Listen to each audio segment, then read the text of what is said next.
Hello and welcome to Verbal Journal episode 6. I can't believe we're already a month and a half into this. Doesn't feel like it's been that long, but time goes by when you're putting a lot of work in. I hope everyone's well. I want to jump into this episode by talking about some experience that I've had as of recent and how it can correlate to other people and your own experience. So, over the weekend, I had a show that I went to on the Saturday. I can't remember what I did on the Friday. Let me have a look real quick. On the Friday, I didn't do as much. So I think I streamed in the afternoon, Friday afternoon. I hung out with the missus most of the night. I got some little things done before getting her. And then Saturday, I did some writing. I had a meeting. At the night, I had a show for my homie Breezy. And then the next day, I had a studio session with him that went for a bit longer than expected, but it was good. We got plenty of chatting in. Probably one of the best chats I've had with him in a long time, to be honest. And it brings me to the first point. So Saturday, I went to his show. I have a problem with getting to events. A deep-rooted issue that I've had for a long time, and it doesn't matter if it's at a club or if it's at a house or whatever it is. It's an anxiety-induced problem that I have. And I went into this long chat with Breezy. I really should have set up a camera and recorded our conversations because it was gold in there. But I wanted to have that one-on-one human interaction. So it got to the point of the night where I went to it with the missus. Neither one of us really wanted to be there. The only reason I was personally there was for Breezy. I have had many shows and opportunities come up with him where I literally go all the way there and then pull out last second. It's a bad problem I have, and I'm aware of it. And so it was just about talking to him and being 100% transparent about it. And as I said, yeah, it's happened multiple times where, say, he's had a launch party at his place or something with a small group of people, like 10 to 20 people, not many at all. And I've sort of literally driven all the way there, like hour and a half, 2 hours, walked to the front door and everything, and then just paralyzed. There's that scenario and then event scenario in like a clubby sense. And the two things I can bring it to as to why this happens and comes up is the first one, if I explain the club environment, and I was even saying this to him, I'm like, bro, this can make me look like such a dick and a bad person just by expressing this stuff, but I need to not fucking worry about that. And that is that the demographic of the people in that club is one thing. The second thing is I'm someone who wakes up quite early in my day-to-day life. I go to bed quite early in my day-to-day life. So it throws me out of routine. There's also a lot of travel involved. That's not even the problem. It throws off, like, I don't go out clubbing. That's another one. I don't know if I mentioned that already.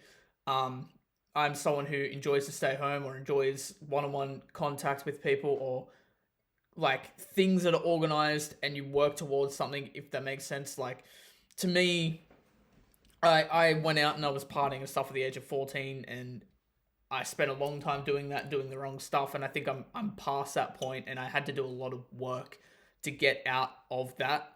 And so to then be in situations where it feels the fucking same and everyone around feels like they're in the position I was in, it makes me severely uncomfortable.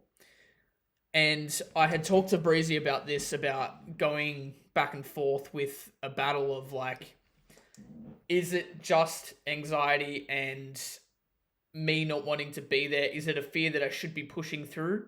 Or is it something that I should know what is right now? Like, the other thing that it drags me away from is I love to just fucking work on my own stuff, man. Push towards where I'm trying to push towards. And even you guys can see with the podcast episodes I'm pushing out and the content I'm pushing out, there's a lot of work that goes into that, and that's work that I do enjoy doing. I feel like I've finally found a pocket where I feel at home. Like I'm not getting crazy numbers or anything, and that doesn't matter to me. I'm actually really enjoying what I'm doing, and I think there's a lot of longevity in it because it's harder to burn out if I'm fucking loving every step of the way.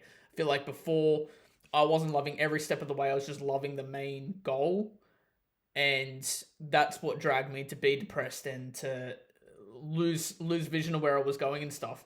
Whereas there's a lot more versatility in what I do now, and I could be more me, I could be more creative, and that's what is most important to me for me to get to where I want to go. And I feel like shows and stuff, I drag away from that completely. Like for me to go to a show, even if I'm the one performing, it's never the performance itself that bothers me. It's every other aspect about that show that bothers me. And it doesn't align with who I am as a person. The brand that I'm trying to push right now is literally being as vulnerable, as raw, as authentic as I physically possibly can be. But if I go to an event, that is something I do not do. And the way I explained this was a group of friends I had for a very, very long time. I was comfortable enough to, they would all be in a sheepish act in the sense of if one person went out and just said, oh, let's all go out, they'd all go out.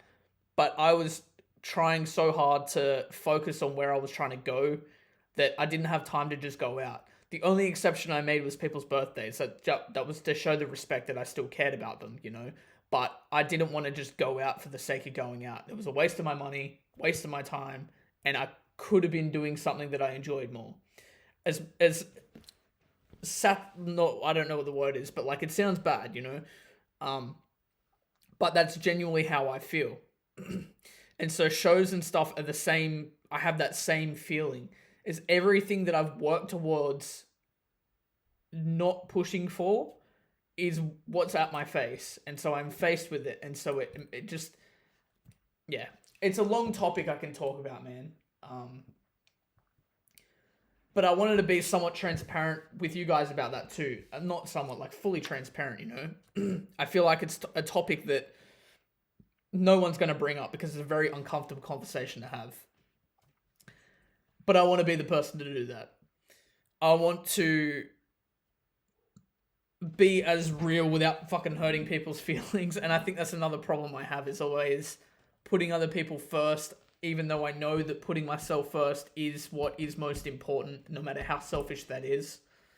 Because I can't enjoy or be there for other people if I'm not there for myself first. And that has to be a massive fucking thing at the forefront of my mind. Otherwise, you just burn and collapse. Yeah, I don't want this to be all sappy and shit, so I don't want to talk on it too much. But yeah, I was just very honest. I was like, look, I didn't want to be there. I came anyways. I literally came for you, and I felt slack because Homie Versatile left halfway in his set. But, bro, I just, like, we needed to get air. It was so hot in that place. The missus had a massive headache, and we're just like, bro, why are we here? Like, it's... And the other thing as well is I'm someone that's very, very stingy with my money. Because I wouldn't even say stingy. I'm very to the dollar with my money because of where I'm trying to go and the situation that I'm in. And I put it in the sense of, would I normally spend that money, even for a big artist? Would I spend that kind of money and go see them? The answer is no. Unless I'm brought along with someone else I care about, right? And... yeah, I don't know. It opened my mind a lot. Like, even watching the performances, I'm like, I don't know if I'm going to learn a lot from these performances. But I think I learned a lot about myself just going to that. Because I've always struggled with going to events. And I've done it in the past. If I do it by myself, I can do it. But it's the same thing where I'm just fighting everything in me. Even, I remember the first ever time I performed. It had nothing to do with the performance, I don't think. It had to do with the venue and the event and the people there and like me performing. That's the other thing, bro. Like, me performing, when I see other people, it's inevitable that it's going to be an act, right? It's inevitable that you're going to be creating this character jumping on stage and performing. That is what shows are. And I feel like there is a way around it while still performing. And if I do make this, like, doing shows and stuff work, that's what I have to figure out, is how can I be more me without feeling like a gimmick almost. And that's what I was learning and stuff while I was there. But yeah, I don't know. I like I said, I could go on about that for ages. But there is some other things I do want to talk about. So that's one thing that has been going on. The other thing, as you guys know, I've been reading this book by Alex Hormozi called $100 Million Leads. In the next episode, next stream, sorry, we're actually going to be talking about free goodwill and cold outreaches. So if you want to join that, I believe I will be streaming tomorrow night on Tuesday. In saying that, you guys are going to see this the week after, but I want to try and keep pushing streaming Tuesday, Wednesday, Thursday, every single week. I record my podcast on the Monday, and then Friday is talking video and other stuff that I'm recording, and then I have other shorts and stuff in the middle of that, and clipping and everything. And it adds up. But I want to be more scheduled in the sense of every single Monday, I've got the podcast coming out. And then Tuesday, Thursday, most definitely am streaming. The Wednesdays is sort of off period. If I have studio or whatever, I'll obviously shift that around. But for the most part, Tuesday, Thursday, definitely stream every single week. And then Wednesday, I will try and stream if I can. And then, like, even last week, I streamed on Friday. But definitely Tuesday, Thursday. And then if you catch me on a whim, I'm going to be streaming anyways. But yeah, in the next episode, we're going to be talking about free goodwill and cold outreaches in the book. The reason I want to talk about this is because the other thing that I've been doing in my off time, I have a terrible habit of watching YouTube while I drive or just having it on in the background. But I have been watching a lot of videos on YouTube about making money, getting to your first 10K, getting to your first 100K. Like, this is besides business. I've even been studying about business as well. I had a meeting the other day on Saturday. I want to plug him, but I forget his name. He was a very intelligent man. He was an accountant, and it's made me look more into business and look more into me as a business, and into an accountant. The reason for that is because I have, like I said, been watching a lot of YouTube videos about how to get to your first 10K, blah, blah, blah. And I was like, I thought to myself, I know that I'm definitely like this because of the journey I've taken, but due to outside factors of me owing all this money because I'm investing all that money every single week, I don't have that luxury right now. But for a normal person, like, if I wasn't doing this music, like, balls to the wall sort of thing and putting all this money into it, there is so much fucking money to be saved and reinvested again. And I mean, in saying that, I mean, like, I'm watching all these videos of people saying how to get to your first 10K, and it literally all just talks about you need to earn more money, you need to budget, and you need to be disciplined in your savings, right? The only thing that is getting to me is the earning more money. So that's something that I'm learning to do. The other two are fucking there, right? So I had a conversation with my mum and with my partner, with other people as well, of what I was going to do when I first moved out. I'm not sure if I've talked about this or not. When I first moved out by myself, I wasn't sure I was going to be able to do it financially because of the things that I'm committed to and, like, pay for. But I made it fucking work in the end. And it is fucking tight. Like, I'm probably the poorest I have ever been. But in saying that, it gives me the opportunity to now lock the fuck in and make things work. And in that worst case scenario, I'd said this to my mum because she was very, very worried about me, wearing myself too thin. She didn't want me to become homeless, whatever it was, because she had to downsize as well. And I said, look, worst comes to worst, I have a contract that ends at the end of this year. Worst comes to worst, I stop that contract. It's an extra sum of money in my pocket, and it's quite a bit, each week. And I wouldn't have to ever think about anything. Like, if I was to be a lazy fuck and not care, that's extra money in my pocket. I'm sweet. Like I don't even have to think about saving if I didn't want to. But on the flip side, after watching all these YouTube videos, it's like, bro, if I didn't have to pay that money, then fuck, man, I would have so much money behind me. But in saying that, would I? Because I wouldn't have learnt the disciplines and learnt the budgeting and all this shit by not having to be as tight as I am. So I don't know if that would be the case or not. So that was the option of like, worst comes to worst, I stopped that. Anyways, this deal, I kept going to these people and I still use them to this day. And after like a session or two, I was like, bro, I can't lose the value I have here. So in that, I made a decision of, okay, how can I start making this work? And that's what drove me starting a lot of this stuff, right? And the one thing I thought about recently, I don't even think I watched a video on it. I just like flipped my mind about it really, is if I were to build a team, how am I going to do it if I'm not earning enough money? One, figure out how to earn more money. Two, hire staff. Like get at least someone else working for me, right? Because you can't do everything on your own. It's physically fucking impossible, bro. Like, if you knew how many little things go into all of this, and you wanted to forever just do it all on your own, you're lying to yourself. Like, it's never gonna happen. You grow so much quicker and handle things so much easier in a group, bro. Like, if you can find people around you that are like-minded and want to grow all the time and want to push all the time, create a team around that, right? And so I thought about it. I thought about this contract that I'm in, and I'm like, bro, these people are my employees, right? And I'm actually paying them way less than a wage. If this was a wage, I guess it works because I don't use them, like they're not working for me every, like 5 days a week sort of thing. It'd probably be like, give or take, like 2 days maybe, give or take, a week working for me, but the work they put in is fucking exponential. The other thing is the value I get from them has nothing to do with the actual service they provide. It's the conversation, the environment, it's everything else but the actual product and the service, you know? So I was like, bro, if I put it on the flip side and I pretend I have a business, Breezy asked this same question. It's like, you keep referring to your business. What do you mean by that? Because if you're not earning much money, what business are you talking about? It's like, I'm talking all hypothetical. I'm there right now, right? These people are already a part of my team. They're already an employee to me.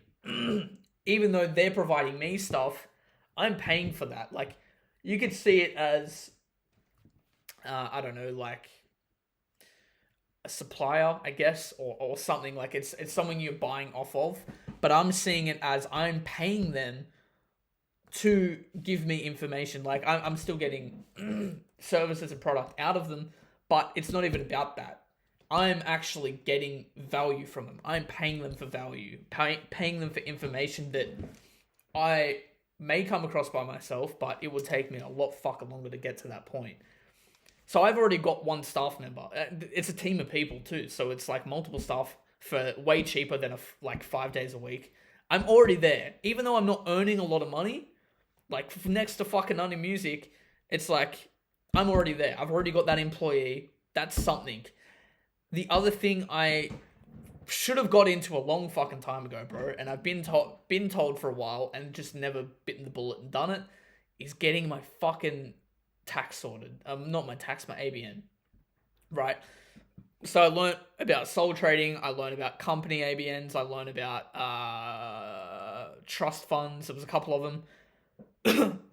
I learned about that stuff, and it's like, I can still, like, because of all the money I invest, I can actually make return on investment in that. I'm still not going to make any profit, but I can get return on investment in a lot of it. And I believe that's the case. If it's not, I'm actually just got an email back before I started this. I've hit up an accountant, a company. I don't want to say who they are, but I've hit them up. They've come back at me. We've set a fucking meeting. So I'm keen to get into that and talk with them and see, you know, where this can all go. But this is the start of my business. Like, pushing YouTube, I'm pushing the money side of it. I in my head, I've got an employee. Like, I'm actually at the point now. People would be in this position and be like, oh, I'm still not like making any progress, blah blah blah. I am there. The mindset switch that I am there. People may not see it from the outside, but I am there. If I believe I'm there, then I can only go further with it. If I don't believe I'm there, then like, I'm gonna keep trying to get there, but I'm already fucking there, bro. It's a powerful, powerful fucking mindset, I believe. Um, Again, that's something I could talk about for a long fucking time, bro. Um, the other thing I did want to talk about though in this episode was I do believe that I struggle at times with my emotion, especially within the last probably year or two. Especially my anger. My anger is a big problem, man, and it never used to be. Um, Something that a very wise person had told me. Again, this is just a little tiny bit of value that I got from this group of people, right? They had told me that I believe it's his wife's brother owns a company. It's like a robotics company. Is earning a stupid amount of money. He knows a lot of very wealthy people, and he said the one thing he notices as a pattern between all these people that are very fucking successful is their patience. The fact that they could be under so much stress, they've got so many fucking things going on all at once. One wrong decision could be like a plethora of people's downfall, shit like that. And the one thing they all have in common is patience. I was like, fuck, man. Like, I didn't think about it much until I started thinking about it, you know? And I even noticed little things like it's my temper, bro. Like, I snap so easily. I don't mean to. I raise my voice. I get agitated. I don't even say I do it in my head most of the time. But people tell me, like, my missus tells me, my apprentice at work tells me, you know, people tell me, my mum tells me, and I just fucking, it's whatever. I don't think about it. But I do tend to do it, you know? And I noticed even yesterday, I was recording vocals and I was so tired, bro. I hadn't eaten all day. I didn't sleep the best either. I was thirsty as a motherfucker. And we were recording a track and it was a bit challenging to do. And I kept having to restart. And I do it from time to time. When I struggle with something, I'm like, you stupid cunt, blah, blah, blah. I shouldn't be swearing like that. I'm going to bleep all of that. But, yeah, like, I struggle to remain calm. It's not even calm. It's being patient. And using that in my head, like that especially in that studio session, Breezy probably heard me. He's probably like, what's this guy on? But I kept just saying, patience, patience, patience. And it actually did help me to be patient. I think I have to say it out loud in order to carve it into my head to be patient. Even when, say, like, my partner, say she irritates me or agitates me or whatever, or she's done something, I'm like, come on, man, what the fuck, blah, blah, blah. Instead of saying all those words in my head, patience. Like, just being patient with her, being patient with everything. She's even complimented me. Like, I believe I have next to no patience, but she's even said to me at times, like, I'm very, very, very, very patient with her. Which is surprising because I think I'm not a very patient person at all. I was born like that, bro. Like, the biggest pet peeve I have is going anywhere and being in line somewhere, like just standing in a fucking queue. I get so irritable. I cannot be patient for the life of me. Hey, yeah. So we've talked about the battle of being an artist but hating clubs, venues. Let me know in the comments. I wonder if there's any artist or even humans or whatever you are, out of curiosity, because I think it's a very small problem to have. Like, not a lot of people would have that same problem. Maybe people would not feel comfortable because they're anxious people, like they don't like what they're wearing, or they're afraid other people are looking at them a certain way, or I don't know. There's so many outside factors. I guess mine are outside factors as well. But I'm just curious if anyone has any similar stories, please like leave me something down below. I want to talk to you guys. I want to see if I'm the only one, if other people are having that same problem. The other thing we covered was learning how easy it is to become richer. Now, as I said, let's bring it to this, right? So as I had said, it's honestly a simple thing to get money. You just need to be in the position to be able to get money. And you can put yourself in that position. So for me right now, I literally spend $50 on groceries. I think it's like $100 spending or something a week. Like, it's not a lot at all.